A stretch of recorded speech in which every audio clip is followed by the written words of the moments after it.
नमस्कार दोस्तों, सनातनी दिव्य मंत्र चैनल में आपका स्वागत है। हर हर महादेव दोस्तों।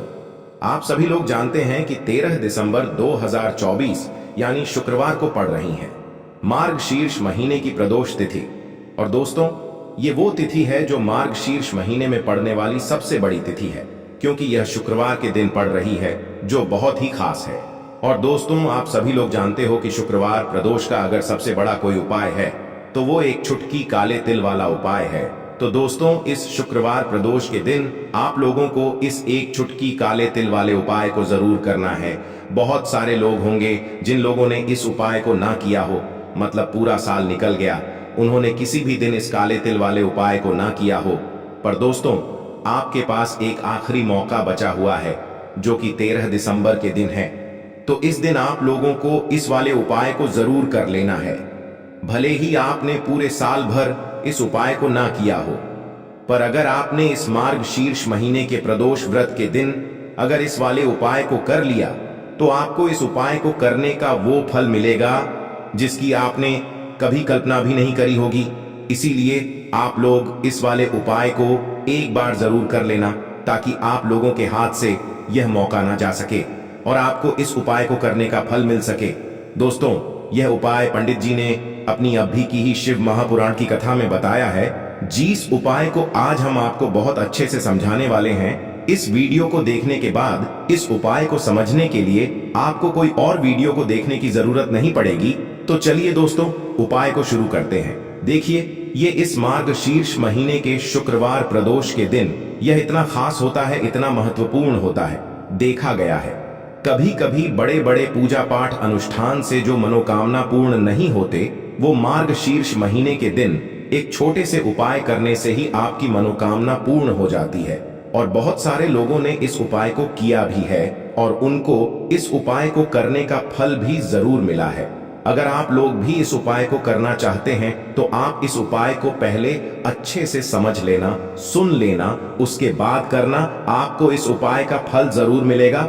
और इस उपाय को कर लेने से आपके घर में चाहे किसी भी प्रकार की दुख और समस्या क्यों ना चल रही हो, आपको उसका कारण भी नहीं पता है कि भाई यह समस्या किस कारण से चल रही है, उसका कुछ भी कारण हो सकता है। जैसे पितृ दोष हो सकता है या किसी भी तरह का मंगल दोष भी हो सकता है।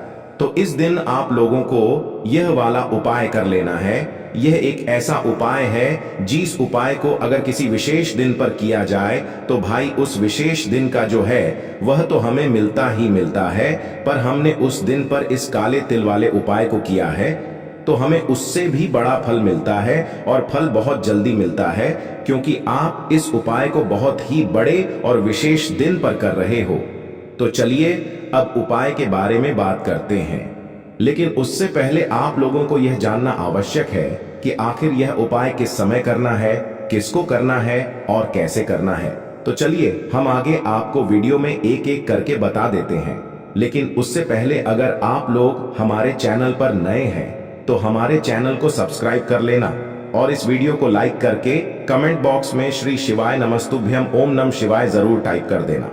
तो दोस्तों, इस एक चुटकी काले तिल वाले उपाय को हमें इस प्रदोष के दिन कैसे करना है, किसको करना है, किस समय करना है और कहां पर करना है, ये सारे सवालों के जवाब आपको इस वीडियो में मिल जाएंगे।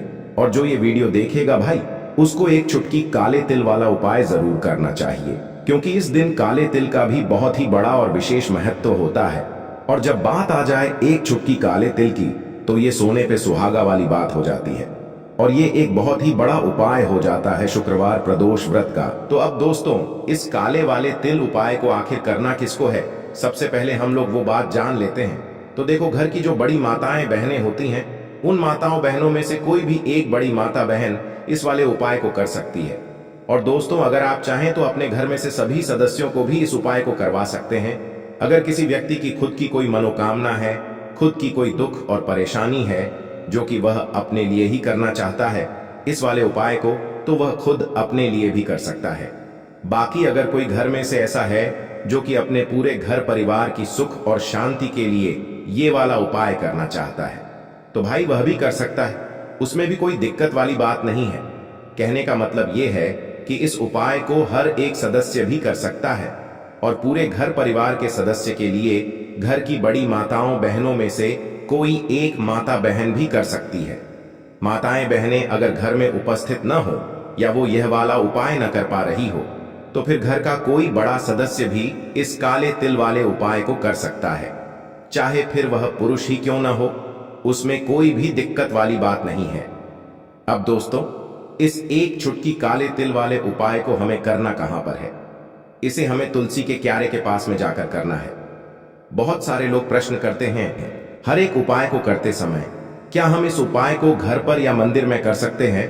देखो, तो इस वाले उपाय को आप घर ही करोगे तो अच्छा रहेगा। अगर घर पर तुलसी का पौधा नहीं है तो शिव मंदिर में उपाय को करोगे तो भी अच्छा होगा इस वाले उपाय को।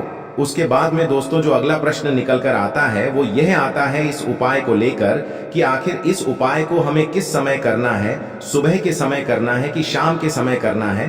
तो देखो, इस वाले उपाय को आप लोग सुबह के समय भी कर सकते हो और शाम के समय प्रदोष काल में भी कर सकते हो। अब अगर आप पूछो कि भाई साहब सबसे उत्तम समय कौन सा रहेगा इस एक चुटकी काले तिल वाले उपाय को करने का, तो हम आपसे बस यही कहेंगे कि इस उपाय को आप शाम के समय करेंगे तो ज्यादा बेहतर होगा। बाकी अगर सुबह के समय भी करेंगे तो भी अच्छा होगा, उसमें कोई भी दिक्कत वाली बात नहीं है। तो अब दोस्तों जो अगली सबसे बड़ी और महत्वपूर्ण बात आती है वो यह आती है कि सुबह अगर हम उपाय को करेंगे तो हमें कितने बजे से लेकर कितने बजे तक के बीच में करना है, और शाम के समय प्रदोष काल में करेंगे तो हमें कितने बजे से लेकर कितने बजे के बीच में करना है। तो देखो, सुबह जितनी जल्दी हो सके आप उपाय को करने की कोशिश करना। बाकी अगर किसी कारणवश लेट भी हो जाओ, थोड़ी देर भी हो जाए तो 10 या 11 बजे तक भी आप उपाय कर लेना, पर 12 बजे से ज्यादा देरी ना हो, ठीक है? इस बात का ध्यान रखना। उसके बाद में दोस्तों अगर शाम के समय प्रदोष काल की बात करें, प्रदोष काल का जो समय होता है वो शाम के 6 बजे से शुरू हो जाता है।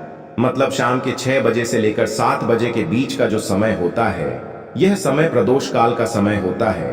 पर अभी जो मौसम चल रहा है इस मौसम में जो है शाम बहुत देरी से होती है, तो आप इस उपाय को 7 या 8 बजे के बीच में भी कर सकते हो। मतलब शाम के 6 बजे से रात 8 बजे के बीच में आप कभी भी इस वाले उपाय को कर सकते हो, उसमें कोई भी दिक्कत वाली बात नहीं है। परंतु शुक्रवार के दिन कोशिश करना कि समय के अंतर्गत ही कर लो। किसी कारणवश ना कर पाओ तो थोड़ा देरी से भी कर सकते हो, आपको उपाय का फल जरूर मिलेगा। तो चलिए बात करते हैं हमारे पहले उपाय की। देखिए, इस उपाय के लिए आपको 2 दीपक लेने होंगे। दोनों ही दीपक आप मिट्टी के भी ले सकते हैं और दोनों ही दीपक आप शुद्ध आटा मढ़कर उनके भी तैयार कर सकते हैं। अब दोस्तों दोनों ही दीपक के अंदर आपको शुद्ध घी का प्रयोग करना होगा और एक दीपक के अंदर आपको गोल रुई की बाती का प्रयोग करना होगा और एक दीपक के अंदर आपको लंबी बाती का प्रयोग करना होगा। लंबी बाती वाले दीपक के अंदर आप मौली वाला जो धागा आता है कलावा का, उसकी बाती का प्रयोग भी आप लंबी बाती वाले दीपक के अंदर कर सकते हैं। देखिए, 2 दीपक वाला ये चमत्कारी उपाय केवल शुक्रवार की रात्रि में ही किया जाता है, इसीलिए आपको इस उपाय को बहुत ही ध्यान से समझना। इसी के साथ में आपको एक चुटकी काले तिल के दाने लेना है और इसी के साथ में आपको मात्र एक चुटकी हल्दी भी लेनी होगी। अब दोस्तों ये सभी सामग्री लेकर के आपको रात्रि के समय पहुंच जाना है अपने घर में, जहां कहीं भी तुलसी जी का पौधा, तुलसी माता का निवास स्थान है, वहां पर देखिए दोस्तों, सबसे पहले तो आपके पास जो एक गोल बाती का दीपक, उसे आपको तुलसी जी के वहां पर प्रज्वलित करना है। दीपक को प्रज्वलित करते समय आपको ओम नमो भगवते वासुदेवाय इस मंत्र का 11 बार जाप कर लेना है। अब देखिए दोस्तों, आप जो एक चुटकी काले तिल के दाने लेकर के आए हैं उन्हें आपको अपने सीधे हाथ में रखना है और जो आपने गोल बाती वाला दीपक प्रज्वलित किया है माता तुलसी जी के वहां पर, उसके ऊपर से आपको इन एक चुटकी काले तिल को गड्ढी की दिशा में घुमाना है। आपको अपना नाम और अपनी गोत्र को बोल देना है और फिर आपको इन काले तिल को उससे जलते हुए दीपक के अंदर डाल देने हैं। देखिए, काले तिल भगवान विष्णु के पसीने से उत्पन्न हुए हैं और जब भी हम यह दीपक पी की रात्रि में प्रज्वलित करते हैं तो इससे हमें हमारे कर्ज में राहत मिलती है, हमारे जीवन में धन प्राप्ति के नए नए मार्ग खुलते हैं, हमारा अगर कोई भी कार्य रुका हुआ है तो वह भी परिपूर्ण होता है। देखिए, गोल बाती का जो दीपक है विशेषकर हम माता तुलसी के वहां पर भगवान विष्णु और माता लक्ष्मी के निमित्त प्रज्वलित कर रहे हैं। इस प्रकार से आपको ये दीपक प्रज्वलित कर देना है। अब जो आपके पास लंबी बाती का दीपक है, एक छुटकी हल्दी है, तो इससे आपको लेकर के पहुंचना है अपने घर के मंदिर में। आपके घर के मंदिर में माता लक्ष्मी की जो भी प्रतिमा ही मूर्ति है, उनके सामने सबसे पहले तो आपको ये लंबी बाती का दीपक रखना है। फिर आपको दीपक को प्रज्वलित कर देना है। दीपक को प्रज्वलित करते समय आपको ओम महालक्ष्मी नमः इस मंत्र का जाप करते रहना है। अब दोस्तों, आपके पास जो एक छुटकी हल्दी है, उसे आपको अपने सीधे हाथ में रखना है और इस एक छुटकी हल्दी को आपको उस दीपक के ऊपर से 11 बार घड्डी की दिशा में घुमाना है और आपको ओम महालक्ष्मी नमः मंत्र का जाप करते रहना है। और इस एक छुटकी हल्दी को आपको उसे दीपक के अंदर डाल देना है। देखिए, एक चुटकी हल्दी वाला जो दीपक है आपके जीवन से दुर्भाग्य को समाप्त करता है, माता लक्ष्मी की आपको कृपा प्राप्त करवाएगा, धन प्राप्ति के आपके जीवन में नए नए मार्ग बनाएगा। देखो, अगला उपाय है वो भी बहुत ज्यादा खास है। तीनों उपाय को आप जरूर सुनना, क्योंकि जो आपको अच्छा लगे वो उपाय आप कर सकते हैं। देखिए, इस उपाय के लिए आपको 2 हरी इलायची लेनी होगी। हरी इलायची आपको साबुत लेनी है, खंडित नहीं होनी चाहिए। और इसी के साथ में आपको मात्र थोड़ा शहद लेना है। शहद आपको मात्र आधा चम्मच या फिर उससे भी कम ले लेना है। और इसी के साथ में आपको एक दीपक ले लेना है। दीपक आप चाहे तो मिट्टी का भी ले सकते हैं और आप चाहे तो शुद्ध आटा मढ़कर उसका दीपक भी आप तैयार कर सकते हैं। इस दीपक के अंदर आपको मौली का जो धागा आता है, कलावा का, उसकी बाती का प्रयोग करना होगा। यानी कि इस दीपक के अंदर आपको लाल रंग की बाती का प्रयोग करना होगा और इस दीपक के अंदर आपको शुद्ध घी का प्रयोग करना होगा। अब ये सारी सामग्री लेकर के आपको अपने घर में जो भी मंदिर है वहां पर पहुंच जाना है और आपको माता लक्ष्मी के किसी भी स्वरूप के सामने बैठ जाना है। अगर माता लक्ष्मी की फोटो है, माता लक्ष्मी की प्रतिमा है, तो उनके सामने आपको बैठ जाना है। अगर माता पार्वती की प्रतिमा है तो उनके सामने आपको बैठ जाना है। यानी कि किसी भी माता के स्वरूप के सामने आपको बैठ जाना है। अब देखिए, सबसे पहले तो आपको माता रानी के सामने थोड़ी सी चावल की ढेरी बना देनी है।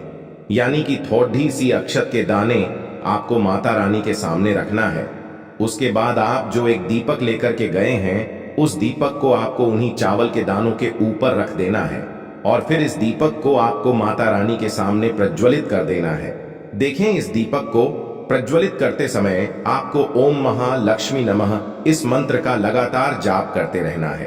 दीपक को प्रज्वलित करने के बाद आप जो 2 हरी इलायची लेकर के गए हैं, उसमें से एक हरी इलायची को तो आपको उसी दीपक के अंदर डाल देनी है और वहीं पर आपको कम से कम 21 बार ओम महालक्ष्मी नमः इस मंत्र का जाप कर लेना है। अब आपके पास जो शहद है और एक हरी इलायची है, उसे सीधे आपको लेकर के पहुंच जाना है। भगवान शिव के मंदिर में पूज्य गुरु जी ने बताया है कि यह उपाय आपको सिर्फ और सिर्फ शाम के समय ही करना होगा। शाम को जब भी सूर्यास्त का समय होता है, तो उस समय आपको ये उपाय करना है। लेकिन सबसे पहले तो आपके पास जो एक हरी इलायची है, उसे आपको उस शहद के अंदर अच्छे से डुबो देना है। यानी कि शहद का लेपन उसे हरी इलायची के ऊपर चारों तरफ आपको कर देना है। अब यह जो शहद से युक्त हरी इलायची है, इससे आपको भगवान शिव के शिवलिंग पर अर्पित कर देनी है और आपको वो श्री शिवाय नमस्तुभ्यम इस मंत्र का लगातार जाप करते रहना है। फिर इसके बाद आपको एक लोटा जल भी अपने साथ लेकर के जाना। तो यह एक लोटा जल भी आपको धीरे धीरे शिवलिंग पर समर्पित कर देना है और आपको श्री शिवाय नमस्तुभ्यम इस मंत्र का जाप करते रहना है। फिर इसके बाद आपको अपने घर आ जाना है। इस प्रकार से आपको ये उपाय कर लेना है। तो चलिए दोस्तों, जान लेते हैं गुरुजी द्वारा बताए गए दूसरे उपाय के बारे में। देखिए, इस उपाय के लिए आपको लेना है 11 चावल के दाने। गुरुजी ने कहा है, चावल के दाने खंडित नहीं लेने हैं, बिल्कुल साबुत होने चाहिए। उसके साथ में आपको लेना है एक बेलपत्र। बेलपत्र का भी एक नियम है, अगर आपके पास बेलपत्र नहीं है तो आप शिवलिंग से उठाकर उसको पुनः शुद्ध जल से धोकर इस्तेमाल कर सकते हैं। इस प्रकार आपको बेलपत्र लेना है। इसके बाद आपको एक लोटा जल लेना है। अब ये सब सामग्री लेकर आपको जाना है महादेव के मंदिर में देखो, अब आपको उत्तर साइड में खड़े हो जाना है और सबसे पहले आपको एक बेलपत्र अपने हाथ पर और 11 चावल दाने रखकर शिवलिंग के ऊपर अपना नाम और गोत्र बोलते हुए समर्पित कर देना है और ओम नमः शिवाय श्री शिवाय नमस्तुभ्यं का लगातार जाप करना है। अब आपको जो एक लोटा जल साथ में लेकर आए थे उसे धीरे धीरे बेलपत्र और चावल दाने के ठीक ऊपर आपको समर्पित करते जाना है और शिव पुराण के मूल मंत्र श्री शिवाय नमस्तुभ्यं का 11 बार जाप करना है और अपनी मनोकामना बोलते जाना है। देखो, बस छोटा सा उपाय करना है, देखना एक दिन आपके सब काम बनने लग जाएंगे। गुरुजी का बहुत ही विशेष उपाय है। चलते हैं तीसरे उपाय की तरफ। देखिए, इस उपाय के लिए आपको एक तांबे के पात्र के अंदर सबसे पहले अपने घर से शुद्ध जल लेना है। फिर इसी के साथ में आपको मात्र थोड़ा सा शहद लेना होगा। शहद आपको आधा चम्मच या फिर उससे भी कम लेना है और इसी के साथ मैं आपको एक प्यारी सी बेलपत्र ले लेनी है। बेलपत्र यदि आपको नहीं मिल पाती है तो भगवान शिव के शिवलिंग पर चढ़ी हुई बेलपत्रों को आप पुण्य शुद्ध जल से धोकर के उपयोग कर सकते हैं और बेलपत्र जो है वह कहीं से भी कटी फटी खंडित नहीं होनी चाहिए। अब ये तीनों सामग्री लेकर के सीधे आपको पहुंच जाना होगा भगवान शिव के मंदिर में। ये उपाय सुबह से लेकर के शाम तक किसी भी समय कर सकते हैं। देखिए, सबसे पहले तो आपके पास जो शहद है उससे आपको अपने सीधे हाथ की चींटी उंगली के जो पास वाली उंगली होती है अनामिका उंगली, उसमें थोड़ा सा शहद आपको लेना है और इससे फिर आपको शिवलिंग पर जहां माता सुंदरी का स्थान होता है वहां पर आपको ओम का निर्माण करना है। लेकिन जलाधारी के बिल्कुल बीच में जो स्थान होता है उससे माता अशोक सुंदरी का स्थान कहते हैं और इसी स्थान पर आपको शहद से ओम का निर्माण करना है।